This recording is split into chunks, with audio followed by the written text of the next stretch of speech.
বাঙালি তার খাবার পাতে ভাত খাওয়া ছাড়া থাকতে পারে না। তবে সব সময় যে আমরা গরম গরম ভাত খাওয়ার সুযোগ পাই তা নয়।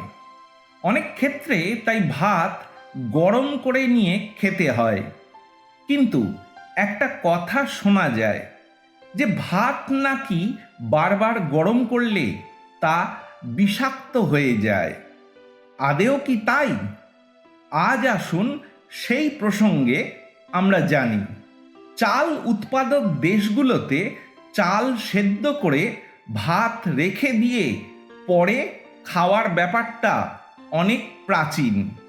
ভাত যতটুকু খাওয়া হবে ঠিক ততটুকুই গরম করে নেওয়া ভালো এবং 70 ডিগ্রি সেন্টিগ্রেড বা তার বেশি তাপমাত্রায় গরম করা উচিত, যাতে ঠান্ডা ভাতে ব্যাকটেরিয়া থেকে থাকলে তা মরে যায়। বাকি ভাত একটুও গরম না করে রেফ্রিজারেটরেই রেখে দেওয়া বা জলে ডুবিয়ে রাখা ভালো।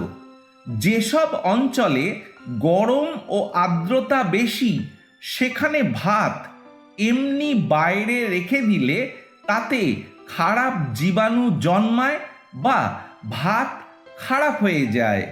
আবার পরিচ্ছন্নতা বজায় না থাকলে, যেমন ভাত নোংরা হাতে স্পর্শ করলে ভাত খারাপ হয়ে যেতে পারে।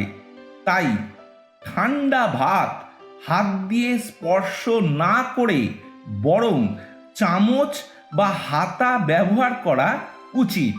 পান্তা ভাতের জন্য নিরাপদ জল ব্যবহার করা উচিত, কারণ এই জল থেকেই আমাশা, কলেরা, ডায়রিয়ার মতো রোগগুলো ছড়ায় আর দোষ হয় পান্তা ভাতের।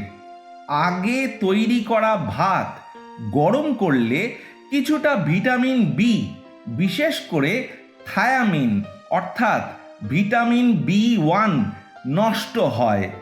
বারবার গরম করলে ভাত বিস্বাদ হতে পারে ও ভাতের সুবাস নষ্ট হতে পারে। তবে বারবার ভাত গরম করলেও বিষাক্ত হয়ে যাওয়ার কোনো সাক্ষ্য নেই। যখন ভাত ঠান্ডা হয়ে যায় তখন ভাতের স্টার্চ রেজিস্ট্যান্ট স্টার্চে পরিবর্তিত হতে থাকে। এই রেজিস্ট্যান্ট স্টার্চ আমাদের পাচনতন্ত্রে সাধারণ স্টার্চের মতো সহজে হজম হয় না।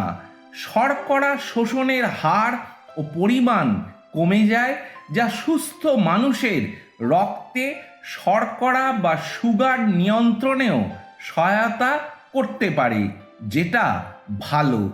আবার রেজিস্ট্যান্ট স্টার্চ ফাইবারের মতো কাজ করে। তবে ভাতে স্টার্চের এই পরিবর্তন সবথেকে বেশি তখনই ঘটে যখন 4 ডিগ্রি সেলসিয়াসে রেফ্রিজারেটরে 24 ঘন্টা ঠান্ডা করা হয়।